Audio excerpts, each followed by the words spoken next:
दोस्तों जैसे ही हम रॉड चलाना सीख लेते हैं तो हम अपने आप को वेल्डर कहने लगते हैं। लेकिन देखा जाए तो जितने भी लोग वेल्डिंग का काम करते हैं उनमें से 20% ही सही मायने में वेल्डर होते हैं। बाकी की 80% लोग जो अपने आप को वेल्डर कहते हैं उन्हें पता ही नहीं होता कि कौन से रॉड को कौन से मटेरियल के प्लेट पर कौन से पोजीशन में वेल्डिंग करना चाहिए। ये सारी जानकारियाँ वेल्डिंग रॉड के नंबर में ही छुपे होते हैं और हम समझ नहीं पाते।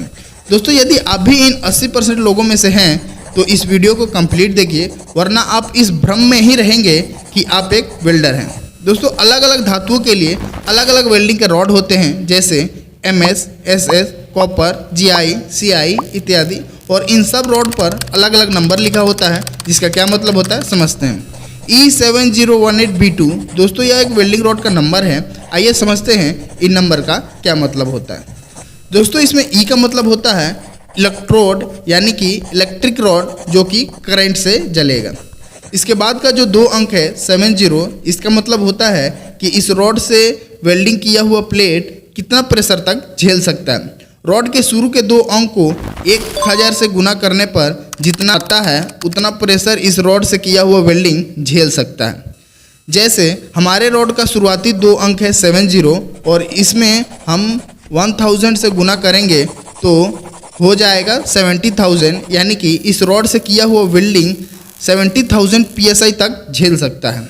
दोस्तों यदि किलोग्राम सेंटीमीटर स्क्वायर में देखा जाए तो 1 किलोग्राम सेंटीमीटर स्क्वायर बराबर 14.22 सेंटीमीटर स्क्वायर होता है। 7018 से मारा हुआ वेल्डिंग 2922 kg सेंटीमीटर स्क्वायर तक प्रेशर झेल सकता है। दोस्तों वेल्डिंग रॉड का तीसरा अंक बताता है कि इस रॉड को कौन कौन से पोजीशन में वेल्डिंग करने के लिए बनाया गया है। दोस्तों यदि वेल्डिंग रॉड का तीसरा अंक 1 है तो आप इसे कोई भी पोजीशन में वेल्डिंग कर सकते हो। यदि वेल्डिंग रॉड का तीसरा अंक 2 है तो फ्लैट और हॉरिजॉन्टल वेल्डिंग कर सकते हो। यदि वेल्डिंग रॉड का तीसरा अंक 3 है तो इसे केवल फ्लैट वेल्डिंग कर सकते हो। और यदि वेल्डिंग रॉड का तीसरा अंक 4 है तो इसे आप flat, horizontal, vertical down and overhead welding कर सकते हो। दोस्तों यदि आप इस नंबर में बताए गए पोजीशन के हिसाब से वेल्डिंग नहीं करते हो और कोई भी पोजीशन में वेल्डिंग मारते हो तो उस स्थिति में वेल्डिंग के क्रैक होने के चांसेस ज़्यादा रहता है और इसमें आप कंपनी को शिकायत भी नहीं कर सकते हो। दोस्तों वेल्डिंग रॉड का चौथा अंक बताता है कोटिंग और करंट के बारे में। कोटिंग का मतलब होता है कि इस वेल्डिंग रॉड में जो मसाला लगाया गया है वह कौन से धातु का बना है। और करंट का मतलब होता है कि इस वेल्डिंग रॉड को कौन से करंट पर जलाना है, AC करंट या DC करंट।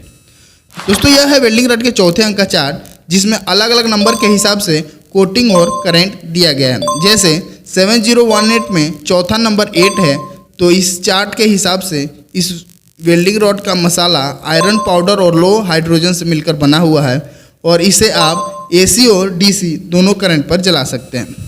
दोस्तों वेल्डिंग नंबर के बाद जो अल्फ़ाबेट होते हैं वो बताते हैं कि यह वेल्डिंग रॉड किस मटेरियल से मिलकर बना हुआ है।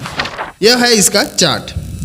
यदि आप इन सब चीज़ों को पहले से जानते थे तो आप उन 20% लोगों में से हैं जो सही मायने में वेल्डर हैं, और जिन्हें इन सब चीज़ों की जानकारियाँ नहीं थी अब वह भी 20% वाले कैटेगरी में आ चुके हैं। दोस्तों इसी तरह मैंने बेयरिंग नंबर के ऊपर भी 2 वीडियो बनाई हैं, इसे भी आप चैनल विजिट करके देख सकते हैं।